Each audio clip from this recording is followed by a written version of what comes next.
Okay, so my talk here is going to be a little mix of talking about a few words as well as being more casual, because it's what I hope that you get from this tonight is a perspective of your own, about your own life. So who am I? I'm a lot of different things. I was born in Indianapolis, but I've never lived there. I was born to, yes, a Toni as well as a Luther. I grew up on a farm, learning a lot of traits about healthcare and farming and welding and truck driving, probably more than I would want to know about truck driving. As I helped my dad do his test, please study with me. I spent my childhood living in the woods, on farms, in Putnam and Park County. And I still don't live technically that far from where I grew up, 20 minutes maybe. I spent my adulthood raising my children, living in Owen County, doing a lot of different types of jobs. Teaching my children that every job is worthy, no matter what it is, and you may not understand why you're doing it at the moment, but later life will inform you why you needed to know that skill. I returned to college to formalize my love for art. I have a bachelor's in art history, a master's in fine arts. I hold many certificates: anthropology, classics, book arts, printmaking, education, visual culture, to name the top ones that kind of stand out with what I do. I've studied in the United States and Italy, and I've taught people of all ages. I've taught preschoolers, I've taught university students, I've taught an aging group. I have made some form of art throughout my life for my entire life. Did I call it art before I went to art school? Rarely.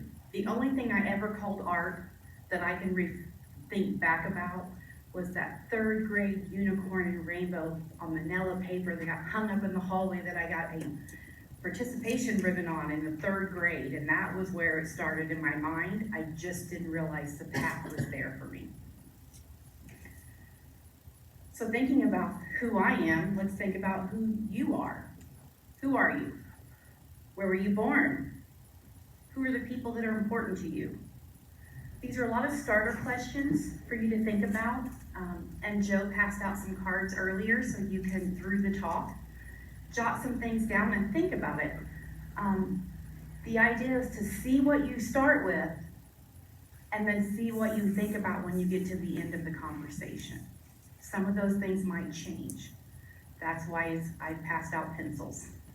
So I'll give you a minute to just kind of look at that and see if there's anything that stands out to you before I move on to the next slide.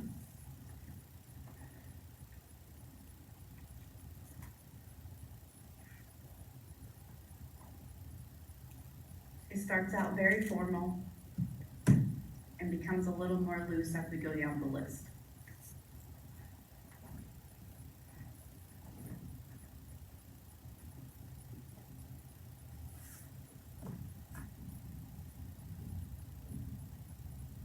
And you don't have to use every question. This was just to prompt the idea of thinking about who you are and what makes you you.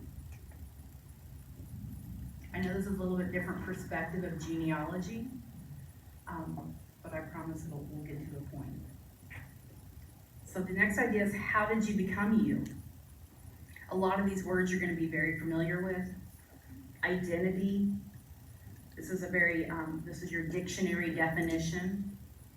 I think the image gives a lot better idea of like the individual identity.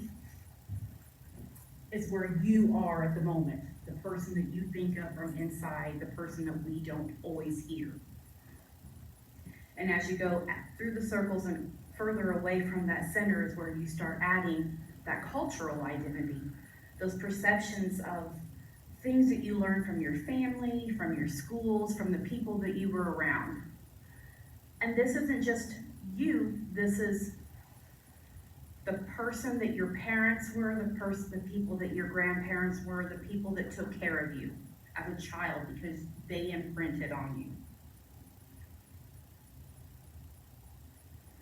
Generational identity It's being able to identify with a very specific thing that your generation of birth generally, or of raising or going to school, experienced, such as how many Gen Zs know who Three's Company is.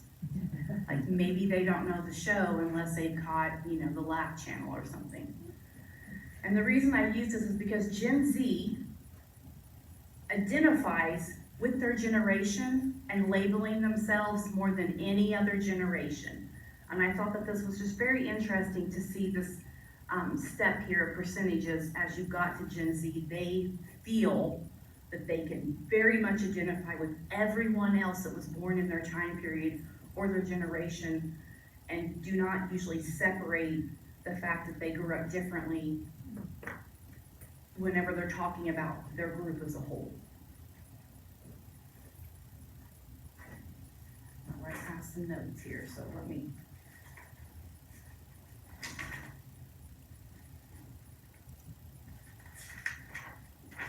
I thought it was very interesting that from a psychological vantage point, that there was a study in 2016, and it showed that individuals identified with the generation because of a common experience, similar years of birth, and or shared dispositions with those belonging to a certain group. So by that certain group and that disposition, the year you were born, the people you grew up with, kind of disappears. I feel like I experienced it a little bit because I went back to college and worked on my master's and went to school with my own child. So that was a unique experience to go to college with my daughter. She said I was robbing her of her experience. So I dropped her off at some campus far away, and by second semester she was like, I don't want to do this, I want to go to school with you. So she moved home and we went to school together. Very unique experience. Oh, this thing I love so much, this ancient philosophy. That the decisions that we make today affect 7 generations. This is a Native American standpoint of thinking, but it boils down to everything you do matters. It matters 3 generations from now, just like the things that happened 3 generations before you matter to who you are and what you're experiencing right now. You may not think about it with how disposable politics have become in the last, I'm going to say 20 years. They're in, they're out, they're in, they're out. It's a back and forth. But before that, you live with the decisions that your politicians and your parents and grandparents made for many decades. And you see the time period that it's stating for what a generation is, which is a little different than how you would perceive the generation that you're born within and that you go to school with. You would generally say that's within 10 years. So how do we receive all this information that makes us who we are? That is the points of the person that you are from your own choices and the person you are from the choices that were made for you. You inherit it.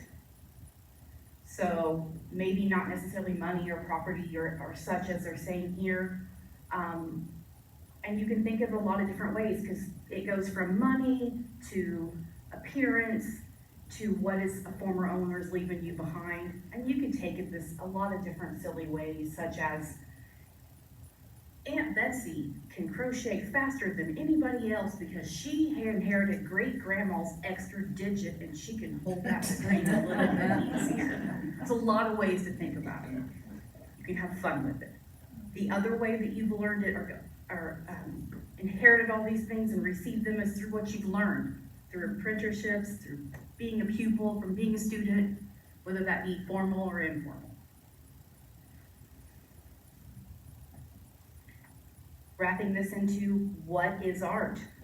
Art is an expression of ideas and emotions in any medium. That means all the things you've learned. Oh, that moved. I'm sorry about that. My PowerPoint moved. All the things that you have learned in time of who you are is expressed in the things that you make and the things that you create.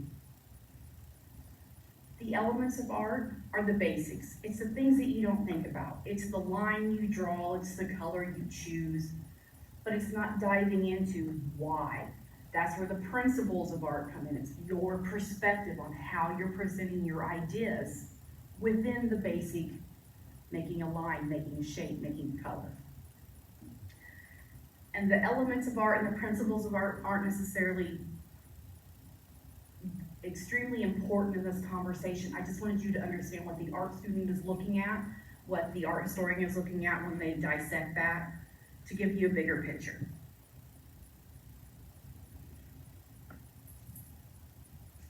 Visual culture. This is a little side note to think about as well. It's the aspects of culture that we communicate visually. It can be any medium, it can be anything that you make. It talks about who you are, and it has existed, even though they've only been analyzing it for probably 20 years. It has existed for thousands of years. Thousands of years. You can look back at religious art and you know what text they're referring to when you see the image of Christ, depending on what he's doing. There's different representations. I think in modern times we would dissect it and call some of it propaganda, because it's trying to bring you to a conclusion, but it's just a way to communicate using the things that you can see. There's also another aspect of this, that they are working with people who cannot see to think about how this affects them. Because everything that is taken that you see visually, you're taking that information in visually, and then those people that saw it are putting that in a format that people that cannot see can read through Braille. So it's still affecting them even though they're indirect. You see it everywhere. It's in advertising. It's on the TV all day long. It's on the internet. It's on your phone now. Who would have thought commercials on your phone? But it's there because they have figured out how to get your attention. But these same things have gotten your attention throughout your whole life, whether you realize it or not.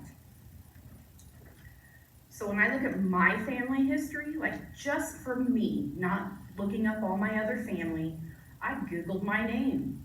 I found out that someone is using my thesis in the UK on their free academic site. What? Who would have known? This is a screenshot of the Google search of a lot of different things.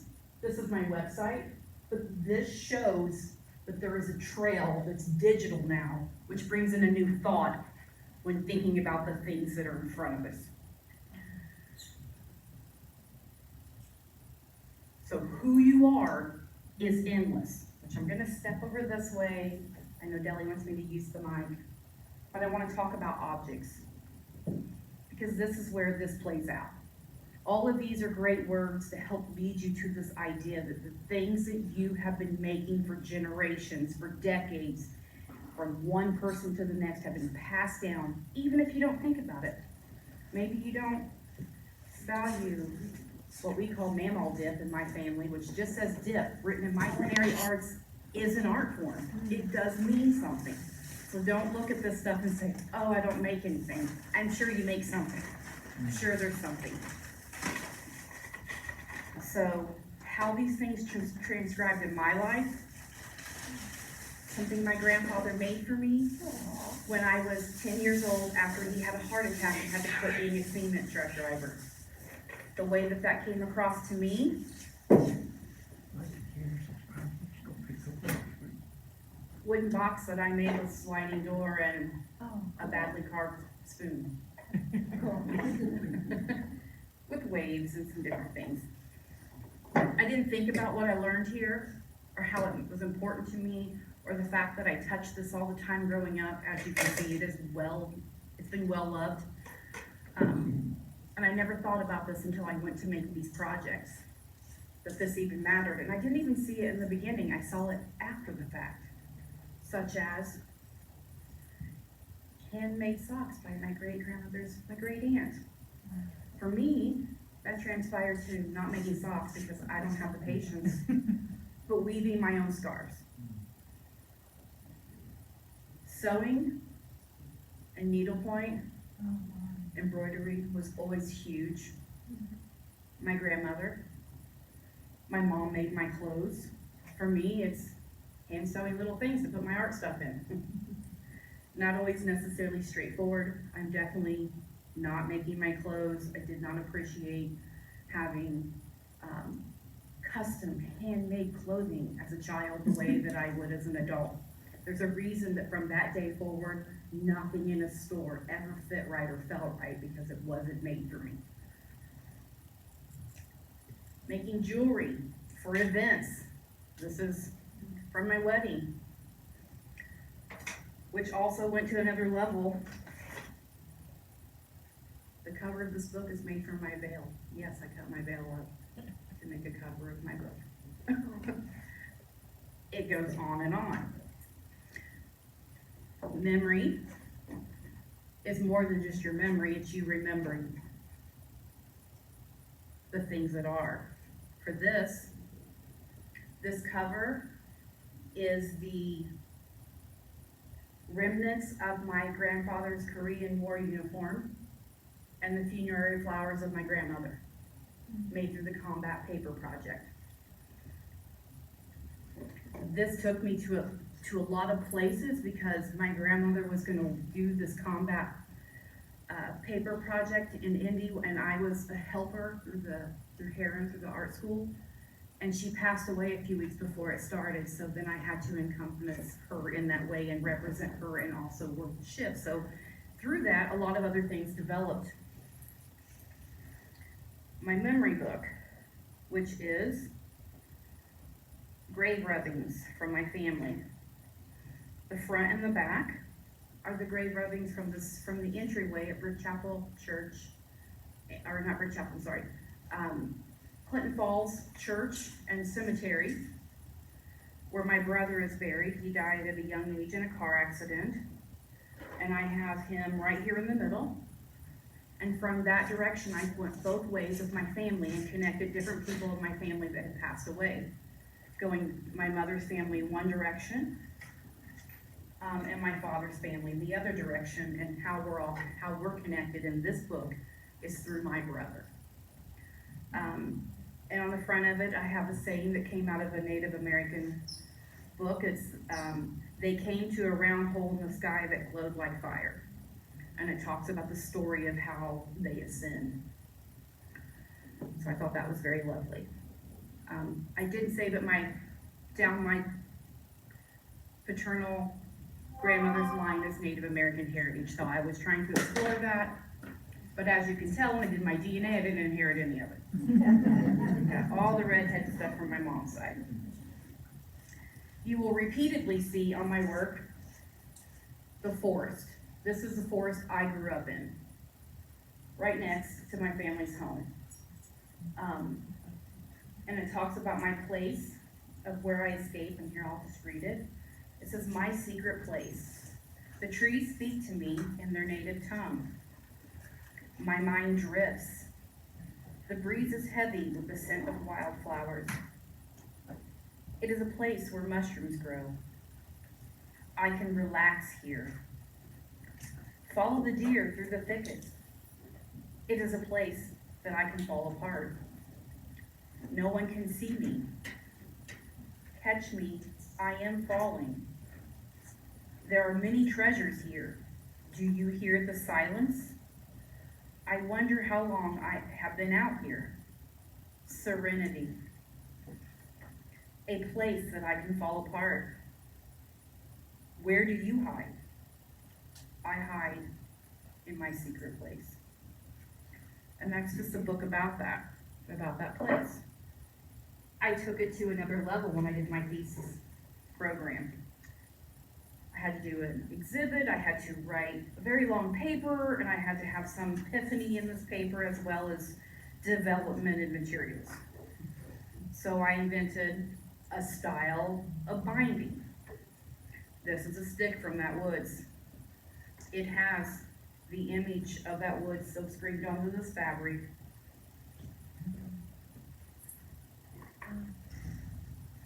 It's called a swing hinge. I made mini masks paper from the water, because it's right beside the lake that was there.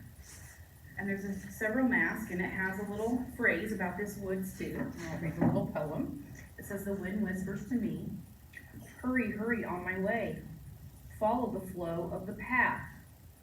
Soaring, rustling, the wind whispers to me. Can you hear the voices from the woods? Eyes wide open, mouth sutured shut. Retreat, retreat to the forest. The day's duties cannot reach me here, for this is a place where I am free." The wind whispers to me. And it has an image of that place as well in this book. And all of this is very much about my identity, but it also goes a step further. My hand in bronze. I learned to work with metal in order to make this project. And it's to remember the idea of where I would run away from my chores. There would be clothespins on the ground, and the leaves would be blowing up, and they're like, "Where's Toni? We know she's in the woods somewhere," hiding from this clothesline full of wasp-infested jeans, because that's usually what it ended up being.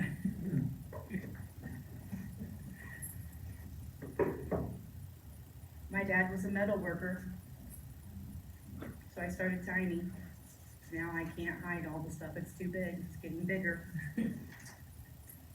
I feel like my legacy took a step forward. It wasn't just stopping at me, where we showed that line of the progression of each person. This was a publication where you applied to be considered. And in this book, I don't have it marked, I was able to get a piece of my art from the gallery printed in the book with poetry. A year later, in the next book, now passing the pages, my daughter, who works in children's at this building, if you don't know, her name's Maddie. Her poem's in the next year's book. So from one year to the next, my legacy is showing up in places I didn't know.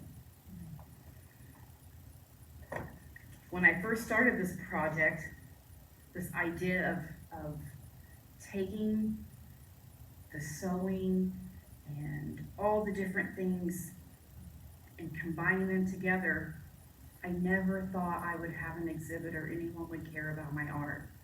So early on in my book arts program of learning, because I took it as a minor in the beginning when I was very history focused, and I decided I'm going to be writing a lot of books about other people for the rest of my life, so maybe I should write one book about myself, and it's a story about me. Who would have known it would have continued on and went a lot further. This is all hand drawn, and every other page in between lines up with another page, so it continues through the whole book. And in between is another poem, Walk With Me, because it's always walking with me through the woods. It tends to circle back around a lot.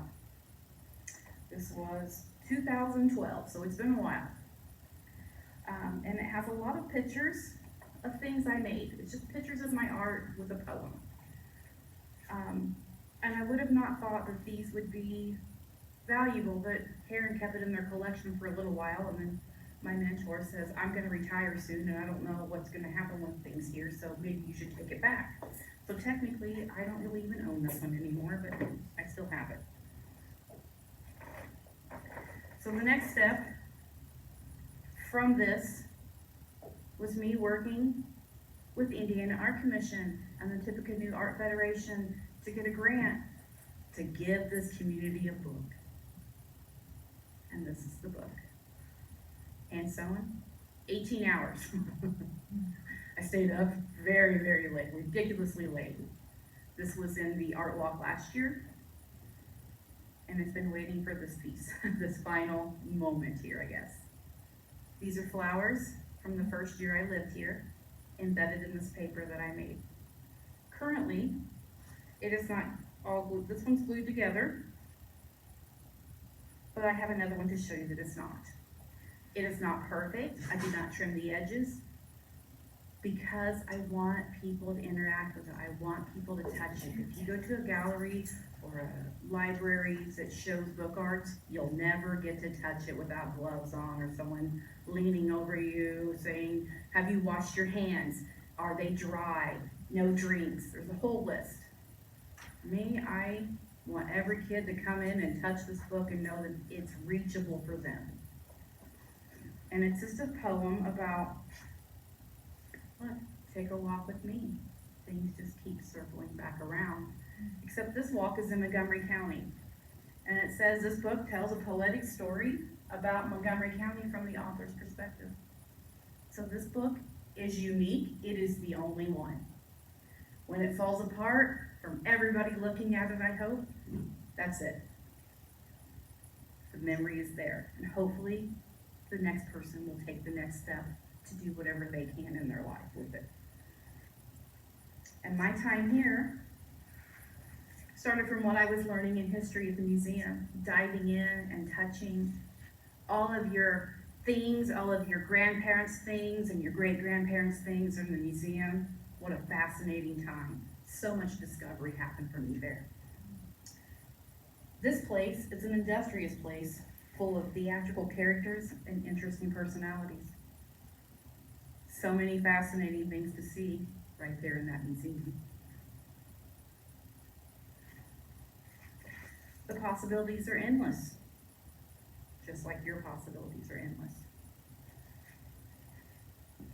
You will find something at every turn. Early mornings, hands working hard. Afternoon getaways, not that far. Bands of color as far as the eye can see.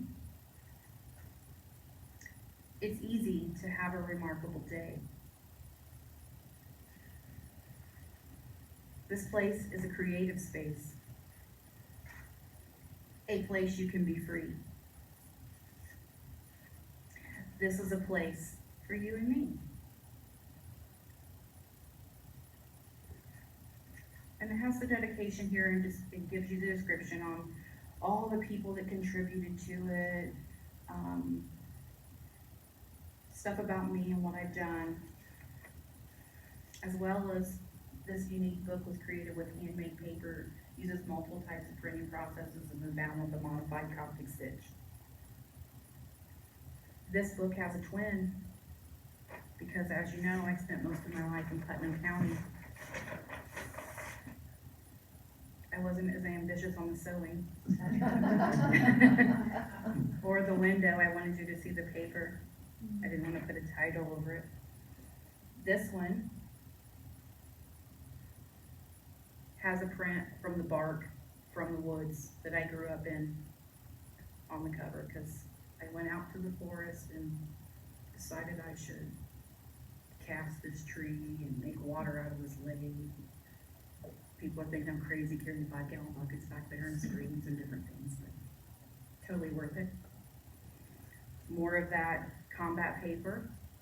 Now this one is not glued shut. It will be glued shut like the other one. But I wanted you guys to see the sewing. You guys are getting a special view because Putnam County is not even getting to see this because it'll be glued shut soon. So this book is upside down. And it has the same title because it's its twin or sister book. And it's a lot about my woods. It began in a land not so far away. It's a place like many other places. That's the grave rubbings in here from this place. It's a place my spirit wanders. It's a place to look. My mushrooms, I take a photo of every one of them before I pick them. Take a quick ride and you will see my family farm. tractors and trucks and smiling faces, covered bridges tucked away, from the farmer's market to closing the square. There's always something to see here. It's a hometown kind of place, a place like many others I've seen. But this is the place for me. This is the place I am free. And it has a very similar, except uniquely made for Putnam County. Now these items are a visual trace of my personal history. And I know you guys started off with cards, writing things down about those questions that we looked at of who we are, where we came from. And I'm gonna flip. The most important statement on this whole line here for me: I have made some form of art my entire life. Never even thought about it. I didn't think about it when I was making jewelry for the wedding. I didn't think about it when I was sewing bags to carry my stuff around. I didn't think about, I learned this from my mom and my grandma, or that I learned this from my grandpa. But it very much is a part of who I am, and it shows in everything I have. And I'm sure it shows in your household and your lives too. So it's a way of thinking about your genealogical history that is not, boat records, birth certificates, death certificates. I'm sure that something fantastic is sitting right in your house that you never thought about. But now maybe you should. Maybe you need to get a photograph of that thing and put it in your family history, that your grandmother made quilts, and I used this quilt when you were born, and it sat in my rocking chair as I rocked you and you grew up, and now it lays on your bed. It's that idea of the things that you have been making and the things that your family have been making are right there, and they tell a story, and no one thinks about the story they tell. So to be a little more casual, because I went a lot of different directions in this conversation, lots of big ideas crammed in a small amount of time, I kind of want to hear from you guys about the things you wrote down. What's important to you? What is in your life that is something you've learned to do that someone in your family or someone close to you taught you how to do? Anybody want to get Joe, since I know your name? Gardening. Gardening? Yeah, generations and generations we've gardened. So that gardening continues on. Like me too. The peppers were my section, and now I have them in containers, and I take them in the winter. They grow new better peppers the next season. So it is an art form. There's a whole division, garden design, that you don't think about. Does anybody else share thought? Oh my goodness, a secret. Sketching, art, for my grandmother Davis, we would sit for hours and just draw her ferns and everything in her house together. She was very artistic. So it's very beautiful, and I hope that you have that in your history and your research, written somewhere. Couple generations of memorizing the Gettysburg Address and reciting it. It's lyrical, it's poetry. Crocheting. Somebody else. I'm sure the more that, Well, in a different direction, I was thinking, what have I gotten from my parents? And from my mother, I would say a love of music in a very large sense. And from my father, in my later years, I realized I gained a love of people. of people? Of people. Of people, yeah. That is He appreciated that's it. people. It's like, how do you combine them to tell that story? Because that is also poetic, the idea of the relationships with people, because that's how all of this starts. It's how you meet other people, it's how your life expands, it's how your family expands. Well, you guys are welcome to come up and look at these things and touch things and talk about anything you want here. I know that Deli has a very precise way of running the meeting here. I'm a more casual teacher in that aspect. I'm thankful that you shared with me. I want you to keep those cards and think about that though, because after thinking about some of these bigger words, they build up to being who you are. We don't care about Gen Z, we'll just move on from that. None of them are here. Remember this though, this is important. This, how many generations it passes to. And the ways that you receive it. And maybe you don't have a child in your life to give it to, but I bet you there's someone else that you care about that would love to receive a type of gift in this way of learning how to do something that they can then pass on. Nowhere does it say the person has to be biologically related to you. Genealogy does, for the most part. I know there's adoption. But in this aspect, it's more about a bigger picture of people, of spreading that idea, of keeping our hands working and not letting AI do everything. Just because they can doesn't mean they should.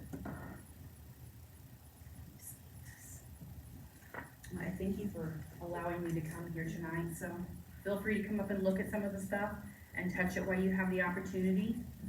Deli will be keeping this book and in archives, and anyone can make an appointment to come hang out with it. This one will be going to Putnam County to their archives at their library for anyone to also make appointments to see it. Thank you for having me here tonight.